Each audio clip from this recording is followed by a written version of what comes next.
We have some exciting guests coming up on the podcast. Former MLB players and current. Follow the Instagram for the latest updates. WTTS.pod. Welcome to the show. It's our show or no show. Let's get it. Welcome to the show, the podcast where every episode brings you closer to the heart of the game.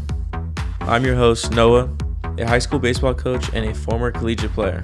I'm currently finishing out my last year at Cal State Fullerton with a degree in communications.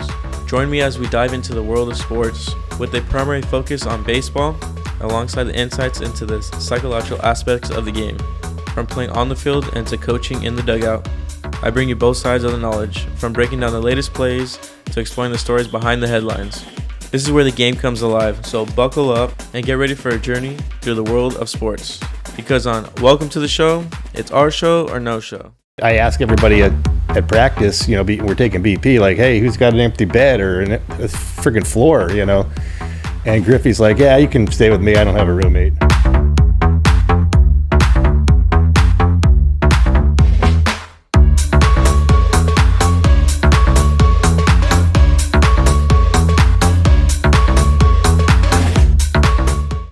Today's ad is cryptocurrency, new Picoin. Ready to dive into exciting world of cryptocurrency mining? I've got some exciting news for you. With this ad, Pi is a new digital currency developed by Stanford PhDs with over 55 million members worldwide. And guess what? You can claim your share of Pi by joining our community today. With using my exclusive referral code NN493R, you can supercharge your mining experience and start earning Pi like never before. And once you sign up, using my referral code NN493R as your invitation code to get started today. Mining Pi isn't just about money. It's about joining a vibrant community and being part of something revolutionary. With my referral code, you have a head start on your journey to financial freedom. So why wait? Sign up today and let's embark on this adventure together. From being drafted from Seattle Mariners in the third round of the 1988 MLB June amateur draft out of the University of Southern California to his role of pitching, advertising, Jim's passion for the game has taken him an extraordinary path, but Jim's story goes beyond the diamond. He's a true Renaissance man, a guitar fanatic, a devoted husband and father, and author of the captivating book, Born into Baseball, where he shares his riveting tales from the book and his family's stories through baseball. With his roots deeply embedded in the USC tradition, Jim grew up surrounded by the legend of the game, his grandfather Al, historic signing of Sandy Koufax and Roberto Clemente, to his father, Jimmy Sr., unforgettable moments catching Koufax's last win at Dodger Stadium and playing alongside Clemente. Jim's upbringing was steeped in the baseball lore. By Jim's own experience on the field and equably captivating from playing alongside icons like Ken Griffey Jr. and Randy Johnson, like taking at bats to broken down cars, getting married on before the game, and even saving a runaway horse in Puerto Rico. Jim's stories are diverse as they are entertaining. He's really the story guy. So join us as we sit down, Jim Campanis Jr., to explore the highlights, rows, and trials and tribulations, live with the pursuit of America's favorite pastime. From the dugout to the boardroom, from the ballpark to the marketing office, Jim's journey is a testament of the enduring power of baseball, captivate and inspire. Welcome, Jim, and welcome to the show. This is our show or no show. So how's it going today? Good. How are you? Pretty good. Thanks for having me. Yeah. First ever podcast. Very excited. How does it feel being the first ever guest on the podcast? It's an honor, I will say. And we've known each other for a few years now, and I've known your dad for even longer. So it's a real honor and privilege, and I look forward to getting into it. Yeah, so we met in 2021, I believe, at Tesoro High School. We were coaching, and it's just a fun time coaching. We won in 2022, we won CIF and state. And what was our record on that year? Just 28-8, but who's counting? Yeah, 28-8, who's counting? So let's get into high school. So what high school did you go to? Valencia High School in Placentia, California. We're in Brea right now doing this in my my disheveled office here. But it's just literally like 2 miles over this way. So in the neighborhood, grew up in Yerba Linda, just down the street from Cal State Fullerton. And what position did you play? I think you said you played shortstop? I actually was All-American shortstop. And then my senior year, and I was a shortstop all 4 years in high school. And then as soon as I got to college, they immediately said, you're a catcher. And the pros are looking at me back then too in high school. And every one of them was saying the same thing, like, you're a catcher like your dad. You can get away with it in high school. And I see this happening all the time in high school, though, where you have sort of like what we saw with our team this year. We had a really good player in Owen Faust, who's never going to play short again in his life, but he played short in high school and he did a fine job. But again, he's a second baseman, he's a third baseman, or maybe he's even a catcher too. So that was actually something I saw was coming, but it was an easier transition than I actually thought, going from infield to catcher. Yeah, so who was recruiting you to USC? Actually, it was Rod Dato, the original, the head coach for 48 years, and I was one of his last signees. I actually was told that I was going to get a half scholarship by them, and then Randy Johnson, who was on the team when I was in high school on the USC team, he informed the coaches that he was going to he wanted to sign for the draft as a junior. So when they kind of knew that he was going to get drafted either in the first or second round, I got a call, and I had already verbally committed to Cal State Fullerton. And so I actually went down in my Valencia High School uniform right after a game to sign my letter of intent while they were taking batting practice at Cal State Fullerton. And I went to the recruiting coach, and he said, oh man, the secretary, she wasn't in the office today to fill out your recruiting, your letter of intent. So come back tomorrow and we'll do it. And so I was a little disappointed. So I drove down the street back home and walked in the front door, and my mom's like, "Hey, Coach Dato's on the phone." And so I got on the phone, and then he right away, Tiger, he called everyone Tiger, right? Tiger, hey, you're USC material. You've always been USC material. We found a way to open up some scholarship money, and we want you to come out and we'll give you a full scholarship. We want to make sure that you're with us. And so he also told me he wanted to make me a catcher. So, but it worked out. That was the school I wanted to go to. And I made a stupid mistake, though. I got a call from a newspaper writer who asked me why I chose USC over Fullerton. And in my stupid 17-year-old wisdom, I said, well, I want to be a big fish in a big pond and not a big fish in a little pond. And I thought that was brilliant at the time.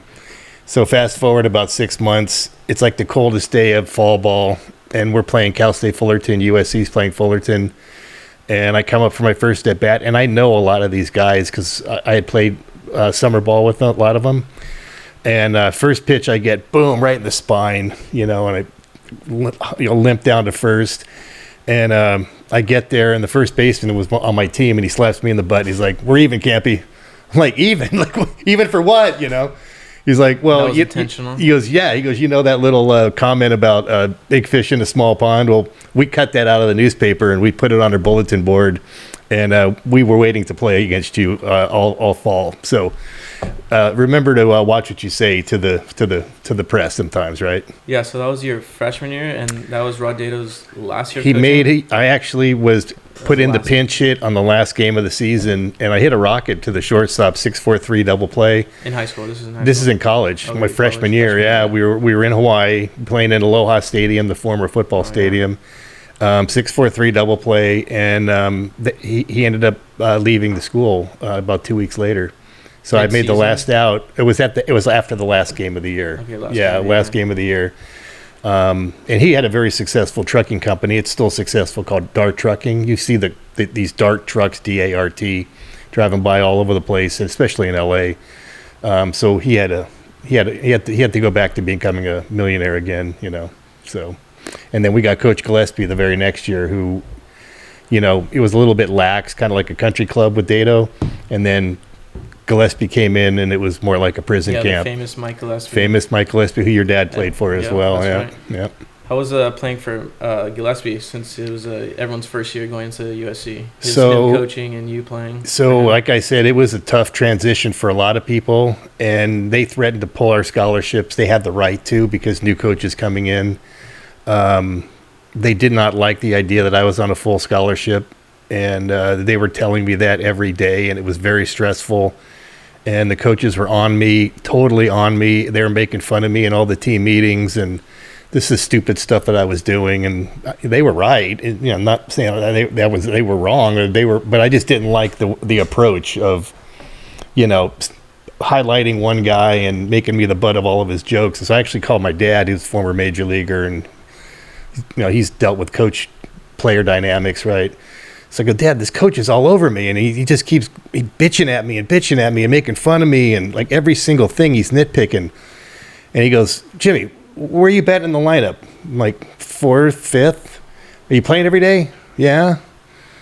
I got an idea. Why don't you shut the blank up and do what this guy's telling you, because the day he stops being on you is the day that you really need to worry, And I tell our players that, hey, if I'm not bitching at you, you might want to be concerned. If I'm not on you about every little thing, then it probably means that I don't really care, And so that was a huge learning lesson. It was really my first time I'd ever had adversity with a coach in baseball. And then that sort of hate relationship turned into a mutual respect relationship as we sort of kept going, me and Gillespie. And one of the last things he told me was that how important our group was for his coaching future, because really by the end of the first year he was there, we really had gelled and we had bought in on his coaching style and his coaching philosophies. And then the next year, he brought in 6 future major leaguers, recruiting-wise. And, boy, we could hit, but we would lose like 18-17. Seriously, we lost a game 18-17 in the regionals. So we didn't have the best pitching in that team. But this was your sophomore year? Or this was junior year. Junior year? Yeah, How'd junior. you hit sophomore year? And where were you playing? So I played first base that year. Sophomore year, first base. But I was the second catcher. So this is weird because only Gillespie would do this. Our catcher was our closer. So it's now the 9th inning, and our starter or the pitcher goes out, and he walks the first guy, and Gillespie calls timeout and brings in the catcher to pitch. And then I go in and get gear, and I go and catch him. So I caught a lot of games because this guy, he saved like 21 games or something. So I was back there 21 times catching him. And then I would catch a lot of times the midweek game while I was learning how to play first. But really, I was playing first because they wanted my bat in the lineup, So I did okay. I hit about 260 or something. I led the team in home runs. The fences were super far back then. So I had 6, and I led the team with 6. They actually moved the fences in about 10 feet the next year, and I hit 23. And actually, I'm number 2 on the all-time record for home runs in a season. And I also had, because of those players that we had brought in, there was always somebody on base when I was up. So I'd get a hit and somebody would score. And I actually averaged 2.4 RBIs a game.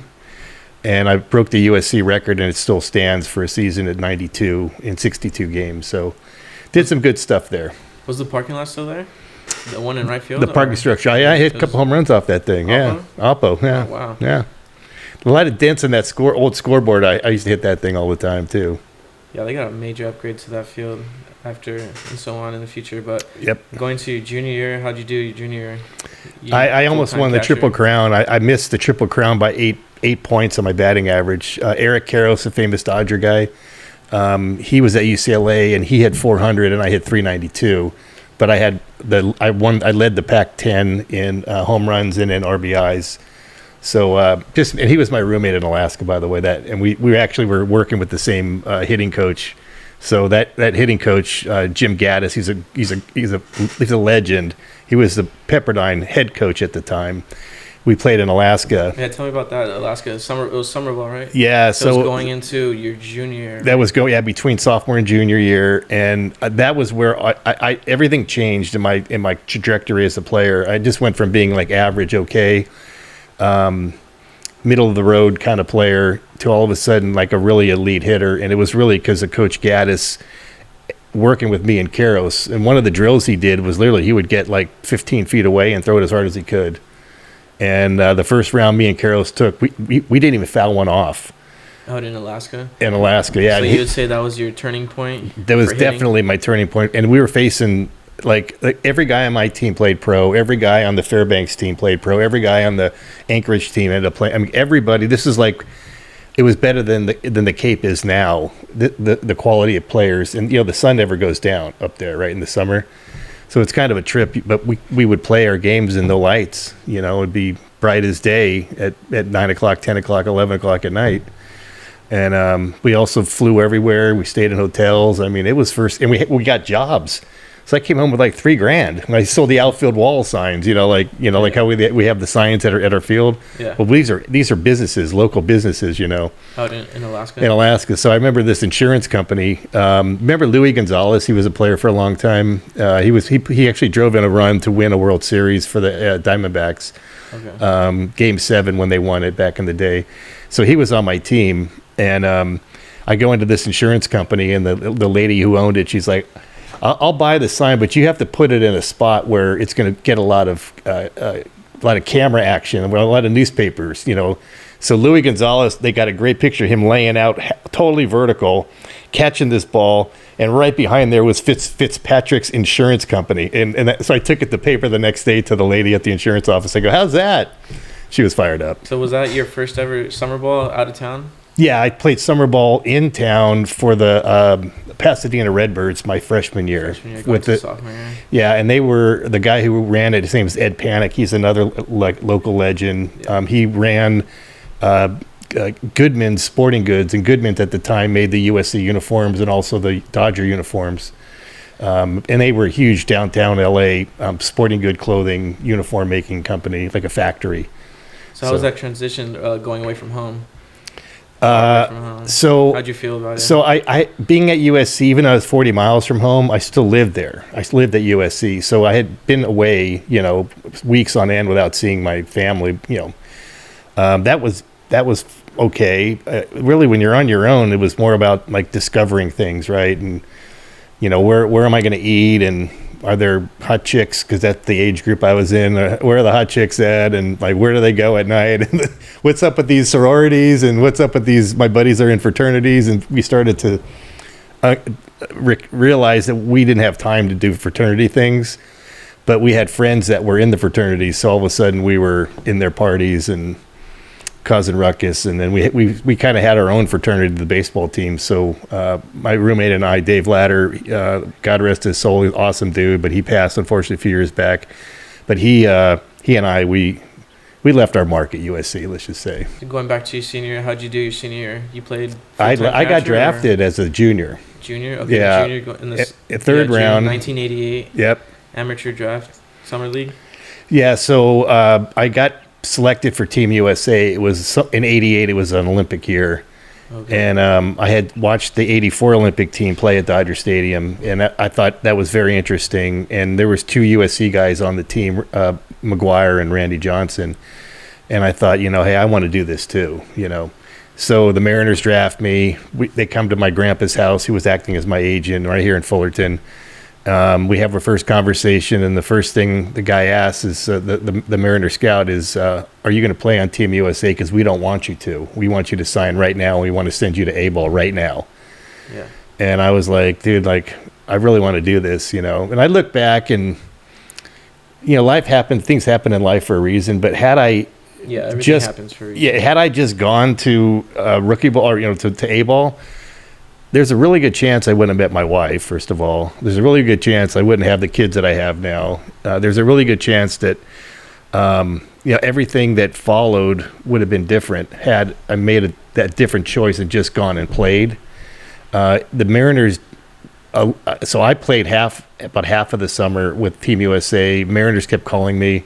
I finally said, I'll sign now. They're going to go to Italy for 2 weeks, and I'd rather be playing than go on these two road trips. It was going to be Italy and then Seoul. And I thought, well, now's the time I'll go. And it was it was like late July. So I signed my contract. I go to San Bernardino, where the Mariners were that year.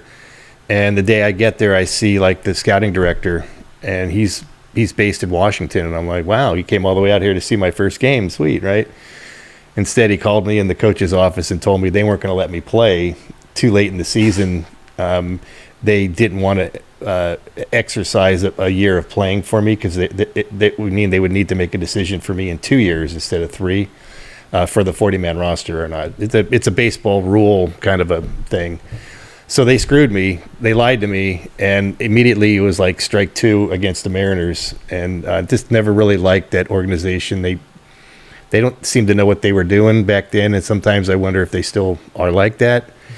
But you see the small markets teams, they have to, and the same thing happened to Paul Skeens in the beginning of the season. Had they started him in the majors, they would have had to offer him free agency a year earlier. Than what they did is they waited a month or two, and so his service time will not be a full year when he comes out into his free agency, or he's going to have to wait until the end of that other season.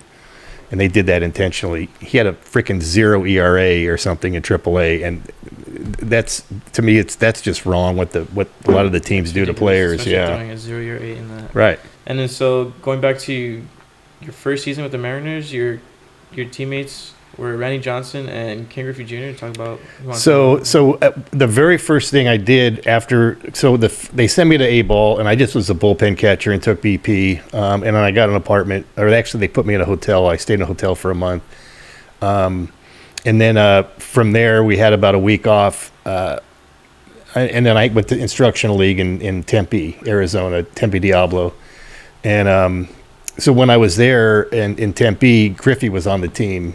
And so my roommate was the shortstop at Cal State Fullerton, and he got signed, and we were roommates. They assigned us roommates, and I knew him a little bit.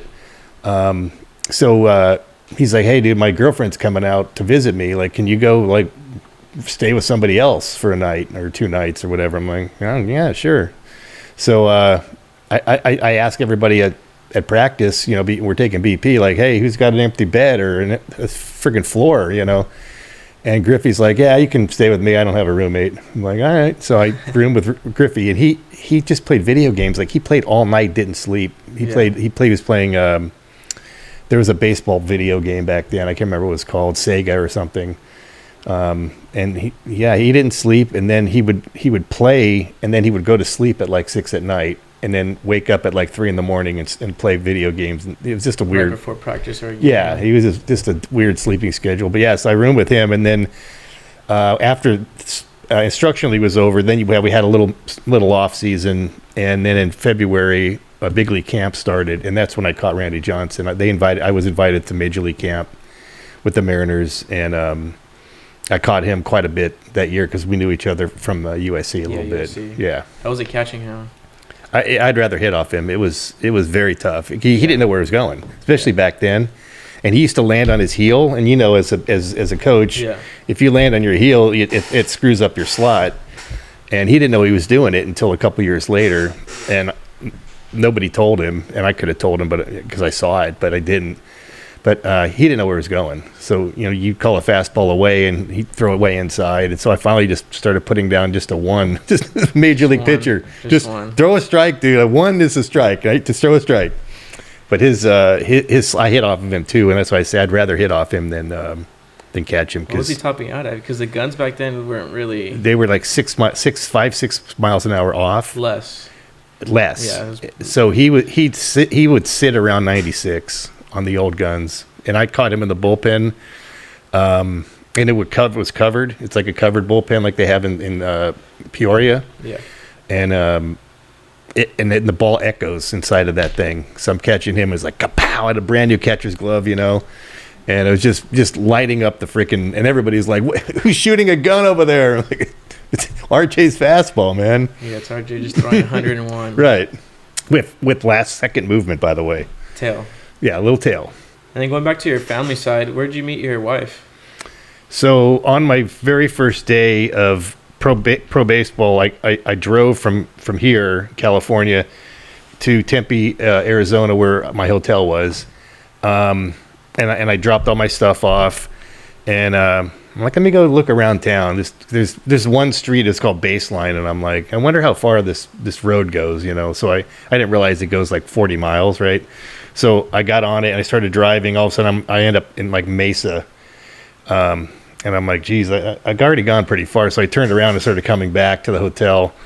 So I pulled up to a light, and this girl behind me, like, I swear I thought she was looking at me. I was in the brand new, I had a Ford Thunderbird, my bonus mobile, tinted windows, center line rims. I had the Blaupunks, bump into the stereo, right? Got the CD player going. That was state of the art back then. And So she's driving, and she's right behind me, like super tight, right behind me. And then I change a lane, she gets right behind me. And I change a lane, she gets right behind me. And I change a lane, and then I go in at a red light, and she's still right behind me. And I change, and finally I turn left to go into my hotel, and she's right behind me. And I'm like, dude, is it that easy in Tempe? You just like look in your rearview mirror and you pick up chicks, and so I turn into the hotel, I park. I had the good mullet going back then. I fluffed that thing up a little bit and opened the door and get ready to talk to her. And she bolts into the hotel. And I noticed she was wearing a employee uniform, but you would wear if you worked at a hotel. At a dining. She actually was the front desk manager. Yeah, that's right. Of my hotel. And so it was just an odd coincidence. And she was living at that time in the house in Tempe, Arizona that I've owned with her since 1992. We've owned that house. So I bought it from her friend who was renting rooms out to people that needed rooms, like a little land baron guy, right? So you thought she was tailgating you, but you were driving very slow, making her late for work. She kept saying, "Oh, you were the guy in the Thunderbird I couldn't get around," because she was trying to pass me that whole time, So it took me about 2 weeks for her to finally agree to go out with me, and actually it was my dad that sort of like pushed her a little bit, and so we went out, and within a couple of weeks we already knew we were clicking, and we had our the travel problems with me going everywhere for a couple of years, and we just weren't able to make things happen. But then she ended up coming out to Florida with me one season, and we ended up getting married on the field, and I hit a home run that day. Yeah, that's right. Yeah. You want to talk about getting married on the field before a baseball game? Yeah, so it was either that or we were just gonna spend a bunch of money at a hotel, here in Orange County, get at some place, have a little wedding in some hotel, conference room or something.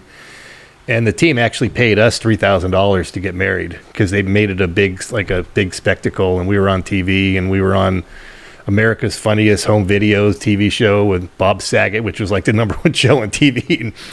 And, so it was really kind of it just all happened on accident. But her family flew out, my family flew out to Jacksonville, Florida, and we got married on the field before a game. And my roommate, the guy that I roomed with at USC, was on the other team, so he was my best man. And then Brett Boone, who was my teammate at USC, he was my groomsman.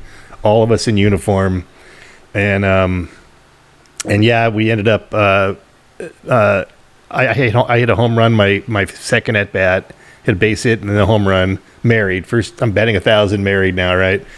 And then Brett Boone, he was on my team, and we were struggling. We had like a 5-game losing streak. And he ended up getting a walk-off, and that drove in the run for my roommate, who walked Brett, and my roommate got the loss. Oh, man. Yeah, and my roommate, he hates when I tell that story. Unfortunately, he's gone now, but if he was alive today, I would tell that story every time I saw him. I would tell him that story every single time. So that's what friends are for, right? You got to have some fun. Of course. Then going back, says you're saving a runaway horse in Puerto Rico. That was my wife. So she was always a horse person. She grew up part of her life in Connecticut, and they had horses there. And then she also rode horses when she was at a boarding school in Phoenix. So we had a house in Puerto Rico that was right on a highway, and we didn't have a TV. We only had a radio and a boombox, right? And we had cassettes and whatever. So one night we were playing cards. It was kind of quiet, and we kept hearing ka-clump, ka-clump, ka-clump, ka-clump.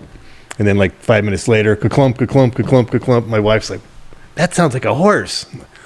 So she runs outside and sees this horse with no saddle just running up and down the highway, spooked as hell, right? So she stands up, she throws the van keys at me. We rented a van when we were there. And she gets into the sliding side door and leaves it open, and she goes, catch up to him. Now let me say, we've been drinking a little bit of rum. We're in Puerto Rico, so all right, let's do it, let's do this. And I get out, we go down the highway, and there's the freaking white horse. There it is, right there, and it's hauling ass. So it's going like 35 and I've got the speedometer, right? My wife's like, catch him. It's like I get up right next to this horse, and it's going full gallop, and she jumped from the van onto the horse and grabbed its mane, like an Indian warrior, and pulled on it and clipped it with her heels or whatever. And she was barefoot, or she had flip flops on or something, and turned the horse around and drove it into our complex because we had a gated area around our lawn, and we locked it in so it was going to be safe. So we noticed it started eating a little bit of grass on our lawn. It was a rental, whatever. Eat some grass. When we woke up in the morning, the horse had eaten every single blade of grass on this ginormous lawn that we had at a rental. Like every single piece of grass was gone, and it also ate all the molding off of the side of our rental van, like the rubber molding. So when people open doors, they don't ding your car. Who knew horses like rubber molding? That cost us like $400, and we returned the van, of course. But so then our neighbor came over. We didn't know her, but this lady came over, and she told us in Spanish that that's her horse, and it got out the night before. No, thank you. No, appreciate you saving my horse's life or whatever. She just put a bridle on, or a bridle, yeah, and then over its head, and then walked it across the street. Like, okay, yeah. Don't mind the lawn, Sure. All right, let's go into the rapid fire Hall of Fame Q&A. Okay. So speed is key. Answer each question as quick as possible. No skipping. Answer every question in order it's asked. And be honest. Give the first answer that comes to mind. And for the competition-wise, the guest with the shortest time to answer all the questions wins title of the Rap Hoff. Got it. So you're the first ever person on the podcast, all right. Obviously. So you're going to be in first place after this. First place already. Okay. Yeah. What's your favorite ballpark food? Oh, tacos. Who was the toughest pitcher you ever faced? Jack McDowell. What's your go-to song before a game? Pink Floyd songs. Favorite stadium you played in? Charlotte. Best piece of advice you've ever received? Swing at every pitch. Mentally swing at every pitch that's coming until it's a ball. What's the most memorable home run you ever hit? Or in the wedding. For the wedding, probably is a home run. Is the wedding one? Yeah. Most challenging part of being a professional baseball player? No control over your destiny. Favorite post-game meal? Tacos. You can't love tacos. Best city for an away game? Charlotte. Pre-game ritual or superstitions? Nap. What's your favorite baseball movie? Bull Durham. Who was your favorite baseball idol growing up? My dad. Best prank you pulled on a teammate? We took the freshmen's meal cards. We told them we were going to be able to sneak them into a bar if they gave us their ID. And the ID had the meal ticket money on it from their scholarship. And we went to Traditions, which is a bar at USC, and we bought several pitchers of beer for ourselves with their money while they looked through the window waiting for us to bring them in. What's your favorite non-baseball sport? Football. Best place to grab a meal in your hometown? The taco stand. Most embarrassing moment on the field? So many. I guess getting thrown out in that high school game in Corona. Oh, man. Yeah, we got to talk about that in a little bit.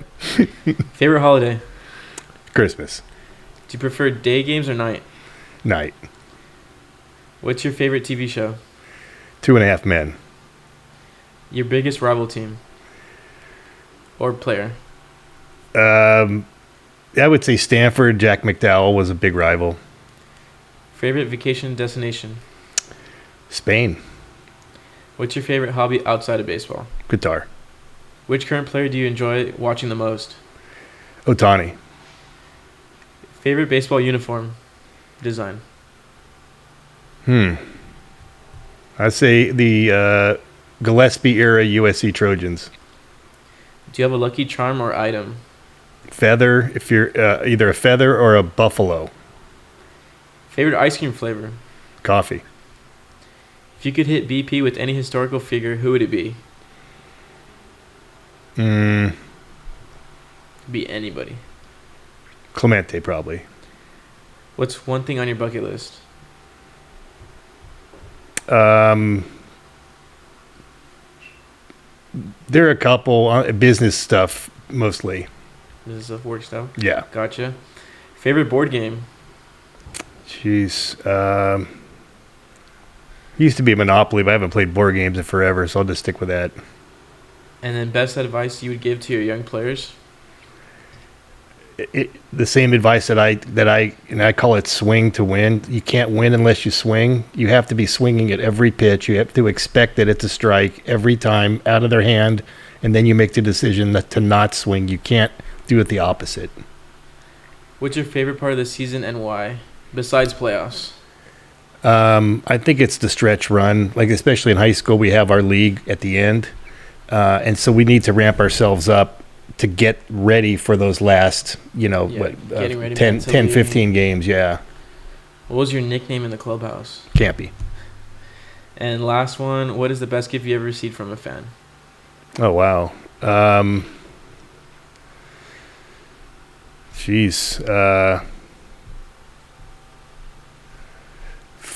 Probably a bat that was stolen from my grandpa's collection, and a fan knew me from Facebook and found me at a book signing and gave it back to me. Oh, wow. Yeah. It was the 1974 National League Championship award bat. I have it right here. I'll show it to you in a little bit. That was actually 33 questions, too, your favorite number. All right. No, 31. 31. That's Connor Spencer's favorite number. Yeah, that's right. I got confused on that one. So tell me a little about your grandpa. Yeah, so he's actually, to this day, he's the only Major League Baseball player in history to be born in Greece. So he was born on a Greek island. His mom, my great-grandma, had kind of a little fling with an Italian colonel when they were occupying Greece at that time, and this was in the 19-teens, like going back that far. And a little byproduct of that was my grandpa. So he was actually born half Italian and half Greek. They were going to get married, and then the Italian forces left, and my grandpa was torn between his parents. The dad wanted to take him to Italy, and my grandma wanted to keep him in Greece. So there ended up being a court case over it, and my grandma won. It's a big, long story about it, but she won. She immediately got on a ship in Italy, and then they came to America. And he didn't know English when he got here at 8 years old, and by the time he was 18, he was at New York University, and he was the football fullback and the star running back, and he was a shortstop on the baseball team. And he's currently in the New York University Sports Hall of Fame. He just really took to sports.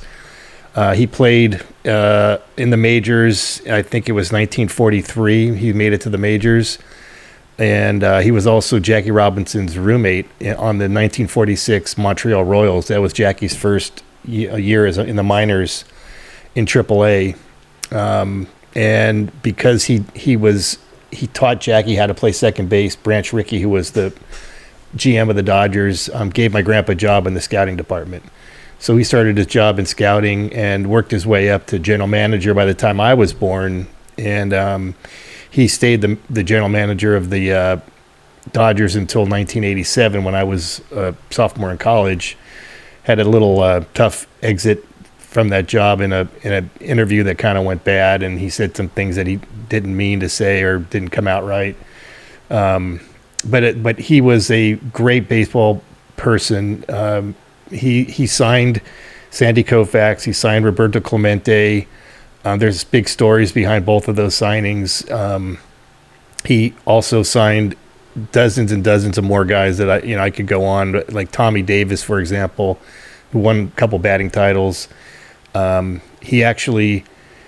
Davis was from New York and wanted to sign with the Yankees.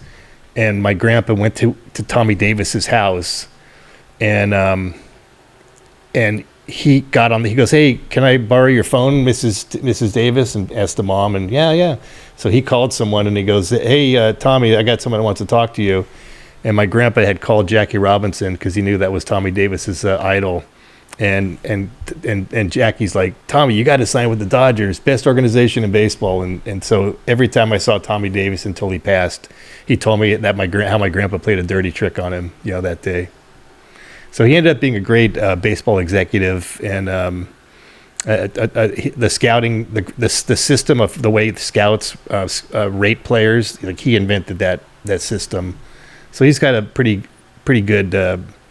Pretty strong history as an executive. In fact, my grandpa got the job in 1968, in the fall of 1968, to be the Dodger GM. And within 15 minutes, he had traded my dad to the Royals because he didn't want to deal with any nepotism or anything. Gotcha. And the Royals, that was their first year ever as a major league team. It was 1969 season. So my dad was an original Royal, and he got to start the season on the big league team. He got a chance to play for those couple of years, and then he got traded to the Pirates a little bit later, and that's when I kind of remembered most of my childhood was when he was with the Pirates. A lot of traveling. Every summer we get out of school in May instead of June like the rest of the kids, and my mom would have all of our books, and we'd have to do school in the back seat of a car while we were driving to Canada or to West Virginia or Kentucky, wherever the hell we were going that year. And as a kid, like, it was a blast for me, just going everywhere. And every time the team was home, I went to the field with my dad and had a little Pirate uniform that my mom had made me, and I'd take BP with the team, and I'd shag fly balls. And I'm out in right field at 4 and 5 years old catching fly balls from professional players. And by the time I got to Little League, like nobody was doing what I was doing because they didn't have the benefit of that experience. So my first game in Little League, I remember a kid in right field. He had his hat on his head and his glove in his hand. Like, he was like he obviously wasn't. He didn't go through the major league kind of childhood like I did, And so it was so I was pretty good, like, right out of the gate in Little League and stuff, and kind of. That head start, the same thing happened to the Boone brothers because I met them when we were very young. And a lot of guys who are second generation or third generation players, they just all had this super advanced childhood in baseball. And I think that was a big part of how my trajectory kind of got going pretty good, I think that's it. Well, thank you for showing up. For sure, man. Yeah. Enjoyed it. Oh, and you want to shout out anything? Shout out the book on Amazon. Yeah, you can get Born Into Baseball. I think there's still copies left on Amazon. You can also go to bornintobaseball.com and get it direct. Also, I don't have any. I don't have any bags here, but we have Super Duper Dog Treats. It's a little side hustle that my business partner and I and some friends put together, and it's really good. 100% chicken, 100% beef treats. Dogs love it. Awesome. Thank you. SuperDuperDogTreats.com.